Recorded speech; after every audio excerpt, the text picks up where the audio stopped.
Olá, sejam bem-vindos ao Fórum, que está de cenário novo, mais moderno e mais bonito para você. Ingressar em uma instituição de ensino de nível superior para fazer uma graduação é o sonho de muita gente. Mas imagine a situação: o aluno ainda não concluiu o ensino médio e é aprovado no vestibular. É grande o número de estudantes que procuram a justiça para garantir o acesso à universidade nesta situação. Para falar sobre este tema, eu converso com o especialista em Direito Educacional, Luiz Cláudio Mediorim, e com o doutor em Educação, Remy Castione.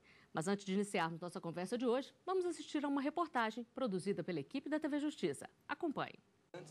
Miguel foi aprovado em 7º lugar no curso de Geografia da Universidade de Brasília. Mas a emoção por ter passado no vestibular se misturou com a angústia de uma espera judicial. Ele precisou recorrer à justiça para conseguir concluir o ensino médio em um supletivo e aí sim se matricular na UNB. Foi tenso, foi difícil, mas deu certo e estou feliz, muito feliz por isso. O que você quer? Ser professor. Para Gabriel, que passou para o curso de Comunicação Organizacional, a angústia foi a mesma. Uma felicidade única. Até agora não caiu a ficha, não estou acreditando ainda. Uma nova etapa da vida e tal, mas eu tô seguro na minha escolha e eu tenho certeza que vai dar tudo certo daqui para frente. Com Zaqueu foi diferente, já que estudava em uma escola pública e optou pelo sistema de cotas. Ele procurou a Defensoria Pública, que entrou com uma ação pedindo para que o juiz autorizasse o diretor da escola a convocar o conselho de classe para decidir se o aluno tinha mérito ou não para ser aprovado no ensino médio. Minha mãe não teria condições, nem meu pai, de bancar uma faculdade por mim. Foi por isso que eu coloquei na minha cabeça que ou era o UNB ou era o UNB. Então eu quis e consegui, foi com muito esforço, mas por isso que a gente dá mais valor ainda. Muita felicidade de saber que cumpri meu dever, que aquele estudo todo, que toda a dificuldade que eu passei em toda a minha vida de estudante valeu a pena. Assim como Zaqueu, pelo menos outros 150 jovens recorreram à Defensoria Pública do Distrito Federal para conseguir entrar na Universidade de Brasília depois de serem aprovados no vestibular. Por não terem concluído o ensino médio conforme determina a Lei de Diretrizes e Bases, a única alternativa seria mesmo por meio de uma decisão judicial. Nós entendemos que eles têm um direito, sim, que a legislação hoje tem uma brecha e que ela possibilita a eles, sim, esse acesso. Eles demonstram ter maturidade intelectual para isso. De acordo com a UNB, é comum que os alunos busquem a justiça para ingressar na universidade sem ter concluído o ensino médio. Isso ocorre bastante no meio do ano e tem um percentual razoável de estudantes que conseguem alguma liminar para poder fazer o exame e ter o comprovante de conclusão. Bom, antes de começar a nossa conversa, eu gostaria de agradecer muito a presença de vocês aqui no nosso estúdio. Doutor Luiz Cláudio, casos como os apresentados na reportagem, que os alunos passam no vestibular antes de concluir o ensino médio, são recorrentes? São recorrentes, não é algo que está acontecendo agora, já tem muitos anos, né? Essa busca por esse direito, ela está alicerçada em 2 princípios constitucionais. O primeiro é da inafastabilidade do controle jurisdicional do artigo 5º, inciso 35 da Constituição, que diz que a lei não afastará a apreciação do poder judiciário, né? Então, quer dizer, toda a questão que envolve educação pode sim ser apreciada pelo Poder Judiciário, que pode também analisar questões da vida e da morte, né? Por que não uma questão educacional? E também no artigo 208, inciso 5, que fala de acesso a níveis mais elevados do ensino e da pesquisa. O legislador constituinte, né, anteviu que no meio de um número de pessoas que hoje estima-se entre 15% a 30% da população, pessoas com a capacidade acima da média poderiam ter esse direito. E nós estamos vendo aí, pelo Brasil todo, não só aqui no Distrito Federal, as pessoas que entendem que estão preparadas e elas fazem o exame, vão muito bem e aí elas recorrem ao judiciário. E qual tem sido o entendimento do judiciário? O judiciário, na grande maioria dos estados e aqui no Distrito Federal também, tem entendido justamente que deve apreciar essas questões com muito cuidado. Então, nós temos decisões diferentes, que depois nós vamos falar, mas normalmente o aluno tem uma grande chance de conseguir um provimento jurisdicional ou uma sentença, né, que permite, ou uma liminar que permite ele ingressar na universidade. Doutor Remy, qual é a visão do senhor como educador sobre esses casos? Bom, primeiro eu vejo que se o ensino médio fosse atraente ou fosse bom, né, nós não teríamos essa fuga desenfreada do ensino médio. Então, me parece que hoje os jovens querem fugir, né, o mais rápido possível do ensino médio, e com razão. Né? O ensino médio hoje tornou-se um caminho forçado, né, para chegar à universidade. E para fazer esse caminho, o conteúdo que os alunos recebem no ensino médio, de fato, tem propiciado muitas queixas, né? O jovem se sente muito desinteressado, né, por esses conteúdos que são ministrados, a forma como são ministrados não lhes atrai, né? Eles preferem buscar esses conteúdos, inclusive fora da escola, com os amigos, do que na própria escola. Então, infelizmente, nós temos hoje um grande desafio, que é essa passagem da educação básica para o ensino superior, que passa por esses 3 anos do ensino médio. Eu, particularmente, defendo que o ensino médio deveria ser aumentado. Nós deveríamos ter mais um ano, né, no ensino médio e, de fato, organizar os conteúdos de forma com que o estudante possa se sentir atraído e possa, inclusive, melhorar suas decisões futuras. Agora, o senhor acha que o ensino médio, ao mesmo tempo que ele está desinteressante, como o senhor falou, mas ele está preparando melhor os jovens? O ensino médio hoje tornou-se um caminho forçado, né, para chegar à universidade. E para fazer esse caminho, o conteúdo que os alunos recebem no ensino médio, de fato, tem propiciado muitas queixas, né? O jovem se sente muito desinteressado, né, por esses conteúdos que são ministrados, a forma como são ministrados não lhes atrai, né? Eles preferem buscar esses conteúdos, inclusive fora da escola, com os amigos, do que na própria escola. Então, infelizmente, nós temos hoje um grande desafio, que é essa passagem da educação básica para o ensino superior, que passa por esses 3 anos do ensino médio. Eu, particularmente, defendo que o ensino médio deveria ser aumentado. Nós deveríamos ter mais um ano, né, no ensino médio e, de fato, organizar os conteúdos de forma com que o estudante possa se sentir atraído e possa, inclusive, melhorar suas decisões futuras. Agora, o senhor acha que o ensino médio, ao mesmo tempo que ele está desinteressante, como o senhor falou, mas ele está preparando melhor os jovens? Porque eles estão ingressando na universidade mais cedo. Da forma como está, nós temos 2 problemas. Primeiro, que nós estamos condenando os nossos jovens, aos 16 anos, fazer a escolha de uma profissão que vão desempenhar para os próximos 60 anos. Isso, eu diria assim, nós não nos permitimos fazer isso, né? Agora estamos condenando os nossos jovens a definir, né, aos 16 anos uma profissão. Quer dizer, primeiro que o ingresso na universidade nesse formato de profissão, ele é anacrônico, né? Esse é um formato do século XIX. Né? Nós precisaríamos ter um outro processo de ingresso na universidade, onde o aluno pudesse ser acolhido numa grande área de conhecimento, né? E depois se definir para que carreira, por exemplo, ele poderia ir. Quer dizer, haveria um melhor aproveitamento das suas capacidades, daquilo que ele desenvolveu na sua vida estudantil, e melhoraria também o sistema de aproveitamento dentro da universidade, porque nós temos um dos problemas também na universidade, não se fala, é que nós também temos evasão. E muitas dessas taxas de evasão, elas são provocadas por essas escolhas precoces, por problemas na formação na educação básica, e isso dificulta que outros também possam chegar à universidade. Doutor Luiz Cláudio, o doutor Remy falou aqui na idade, muito jovem. Isso é levado em consideração na decisão judicial? É levado em consideração, sim. Mas o que mais temos visto é que os juízes têm uma preocupação em analisar a vida pregressa do estudante, o currículo dele, o histórico escolar. Então, nós não advogamos que essa entrada na universidade deve ser para todos, né? Entendemos, como o professor Remy falou, que existe um problema sim, nós estamos lutando pela uma reformulação do ensino médio. Nós somos membros, tanto eu como o doutor Remy, do Fórum Distrital de Educação, eu participo também do Fórum Nacional de Educação.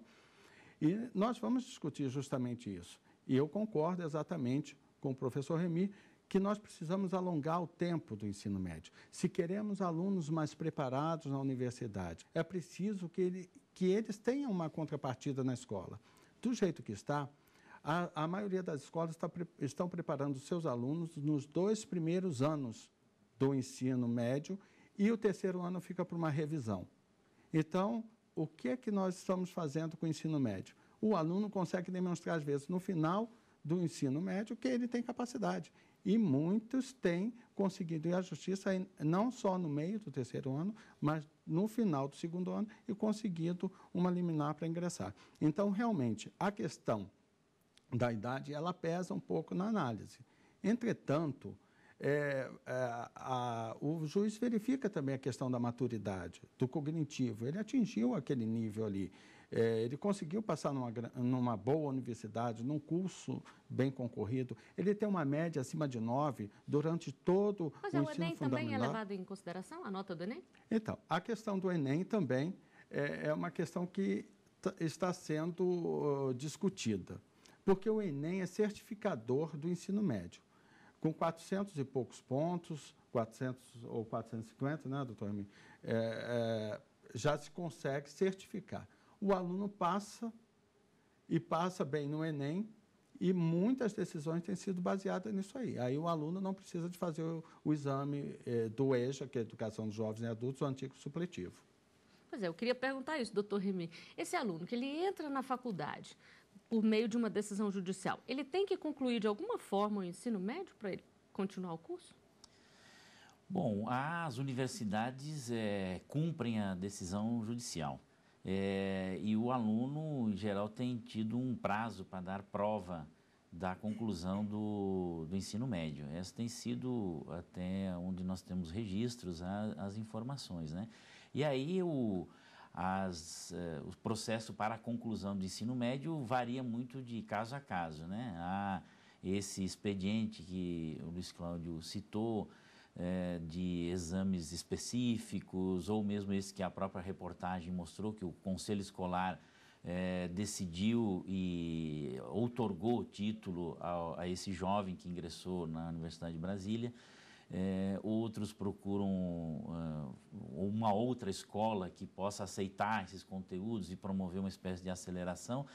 Mas, em tese, há necessidade da apresentação do certificado de conclusão. Agora, os prazos esses podem variar, né? Inclusive as próprias sentenças, creio que podem até determinar um prazo específico para a apresentação do certificado, né? Nós vamos fazer um pequeno intervalo, voltamos já com mais Fórum. Estamos de volta com o Fórum. No programa de hoje estamos falando sobre ingresso na graduação em instituições de ensino antes do término do ensino médio. Doutor Luiz Cláudio, eu gostaria de começar esse bloco perguntando se esses alunos são considerados de altas habilidades. Quando um juiz dá liminar e invoca o artigo 208.5 da Constituição, acesso a níveis mais elevados do ensino, de acordo com a capacidade de cada um, atrás dessa decisão está uma grande desconfiança, porque são pessoas com altas habilidades, superdotação, que não foram diagnosticados durante a infância.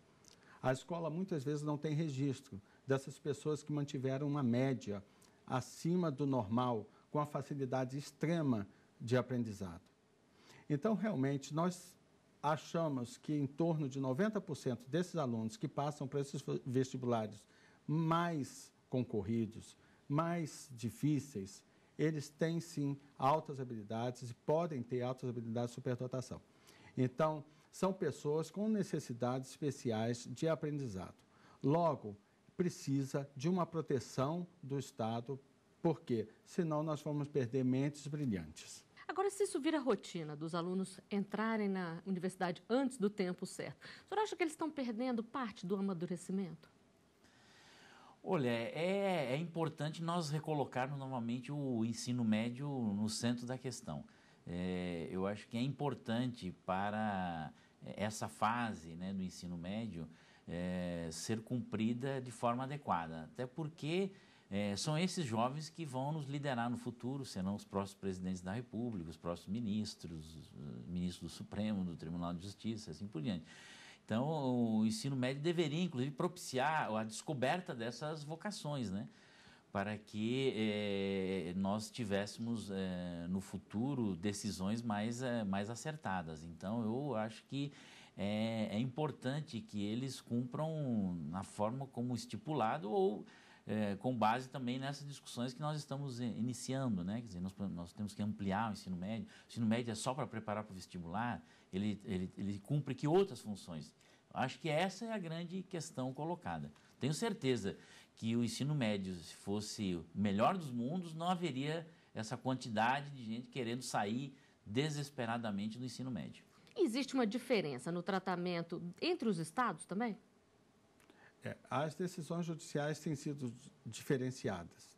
Então, existem tribunais, por exemplo, do Rio de Janeiro, já editou a súmula 284, que permite automaticamente que o aluno, que o candidato que demonstre ter passado no vestibular, ele possa fazer o ensino supletivo, o EJA, a prova para a certificação do ensino médio.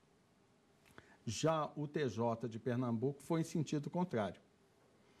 Ele editou uma uniformização de jurisprudência no sentido contrário. O aluno menor de 18 anos não pode fazer o ensino supletivo. Então, existe um tratamento diferenciado. Já existem tribunais que entendem e dão um prazo para que o aluno conclua em tempo curto o ensino médio. Então, ele vai ficar na faculdade e vai ficar terminando o ensino médio. Então, existe sim um tratamento diferenciado, por isso que esse debate é tão interessante. E existe também alguma diferença no FIES e no ProUni? O aluno, ele tem as mesmas condições, esse aluno que entra por meio de uma decisão de justiça, ele tem as mesmas condições de ter acesso a esses programas como outro aluno qualquer? Sim, a partir do momento que ele obteve um liminar e ele obteve a certificação do ensino médio, que o ideal é que essa certificação fosse feita, Remy, justamente pela escola. É a escola que conhece o aluno. É a escola que passou cerca de 18 anos com aquele aluno, desde a creche até o ensino médio. É a escola, e esse papel está sendo tirado da escola, de avaliar a capacidade daquele aluno, a maturidade daquele aluno. Então, a questão de ir para fazer o supletivo nos preocupa muito. Porque o supletivo é aquele momento ali, vai fazer uma prova de múltipla escolha só para aquela certificação. E a escola realmente que deveria, que conhece o aluno, e esses dias eu conversava com o diretor de uma rede de escolas, eu falei, vocês que têm que certificar. Não pode deixar o aluno sair daqui e ir para um supletivo fazer a prova, porque vocês devem até esse aluno também deve à instituição, porque está levando o nome da instituição à frente. Inclusive, esse aspecto aí, se me permite, a legislação ampara a escola para reconhecer conhecimentos dos alunos, mesmo adquiridos fora do ambiente escolar. Isso está previsto na legislação, acho muito bem. Quer dizer que a própria escola, então, ela poderia dar esse certificado? Sem dúvida. A escola tem, inclusive, essa outorga da Lei de Diretriz e Base, se não me engano, no artigo 37, pode vir a reconhecer os conhecimentos, mesmo adquiridos fora do ambiente escolar. Agora, o senhor já falou aqui do ensino médio que deveria ser modificado, mas e para a universidade? Existe algum impacto negativo à entrada desses estudantes mais cedo? Bom, nós não conhecemos os casos específicos dessas pessoas que ingressaram, né? Porque, como eu falei, mesmo tendo altas habilidades, quando chegam à universidade se misturam juntamente com as demais, né? Então, a universidade não tem um tratamento específico para aqueles que entraram por liminar e aqueles que não entraram. O que nós derivamos desse processo todo, né, que pode se incluir também aqueles que obtiveram acesso à universidade por meio judicial, é que se misturam os demais casos que nós temos, né? Quer dizer, a precocidade na escolha da profissão tem reflexos, e os casos que eu relatei são nessa direção. Quer dizer, nós temos muitos, né, casos, né, de jovens que escolhem determinado curso e depois não se encontram, querem mudar, só que isso também provoca... É uma vaga que deixa de ser preenchida para um outro que ficou do lado de fora, né, porque essa vaga fica retida no sistema enquanto ele não desocupar a vaga, né, essa vaga vai ficar retida, né? Tanto é que ocorrem nas universidades as chamadas transferências, né, ao longo do ano, que exatamente são para ocupar vagas que deixaram de ser preenchidas por conta desses processos, né? Então, a universidade deveria, evidentemente, se debruçar para oferecer outras possibilidades de ingresso, de que não estes, né, por profissão. Nós já temos algumas experiências pelo Brasil afora, particularmente nessas 12, 13 universidades novas que foram criadas, né, recentemente, elas permitem o ingresso por grandes áreas de conhecimento, né, e a partir do ingresso nessas grandes áreas, né, que são os chamados bacharelados interdisciplinares, os alunos, depois de um ciclo formativo, optam por ingressar numa carreira específica. Isso tem tido resultados muito significativos. Acho que essa é uma experiência que nós deveríamos utilizar em larga escala no sistema universitário brasileiro. Já que o ensino médio não fez esse papel, né? Porque nos países de primeiro mundo, você tem essa formação, o ensino médio tem a duração de 5 anos, e os 2 últimos anos é justamente para focar ou na carreira técnica ou na carreira acadêmica, porque ensino superior, é bom que se diga, não é para todos, em nenhum país do mundo. É para aqueles que têm o perfil acadêmico. Então, ainda estamos precisando aqui de ter esse olhar, esse preparo para os alunos até escolherem a sua carreira, em definitivo. Bom, só para a gente encerrar aqui, doutor Remy, eu gostaria de saber do senhor, como educador, qual é o conselho para esses jovens que passam no vestibular antes da hora? Bom, este conselho é um tanto quanto difícil, né? Porque o jovem que tomou essa decisão seguramente também não tomou sozinho. E foi influenciado por uma série de outros fatores, né? A família, os amigos, a própria mídia onde ele está inserido. Isso provoca exatamente grande tensão. Eu penso que se fez essa escolha, creio que ele tem que estar consciente dos desafios que vai enfrentar na universidade e que o conselho que eu daria é que ele perseguisse até o fim, que não interrompesse, porque isso vai atrapalhar a vida de quem está querendo entrar na universidade. E essa vaga vai ficar retida no sistema por conta de uma decisão que foi, talvez, precipitada naquele momento. O senhor, doutor Luiz Cláudio? Nós, até como advogados, né, eu não incentivo ninguém, a nenhum pai, a cortar precocemente, né, nem aluno, né, porque a pressão já é muito grande para passar, como o Remy falou. A pressão é muito grande, o sistema, a forma de entrada na universidade é injusto, e é isso que faz com que a pessoa busque a justiça, porque quando ele consegue passar e ele viu que foi tão difícil aquele esforço, ele leva para o judiciário. Agora saiba que a decisão vai ser do juiz. Você faz uma primeira decisão e fica à mercê da justiça. E isso é uma angústia muito grande que nós temos visto na vida de muitas famílias e estudantes. Bom, eu agradeço muito a presença de vocês aqui conosco e essa entrevista. E nós chegamos ao final do programa de hoje. Eu conversei com o especialista em Direito Educacional, Luiz Cláudio Mediorim, e o doutor em Educação, Remy Castione. Quer rever este programa? Acesse o site da TV Justiça, www.tvjustiça.jus.br. E você também pode ajudar a nossa equipe a fazer o fórum. Envie um e-mail para forum@stf.jus.br. A gente tem um novo encontro na próxima semana. Até lá!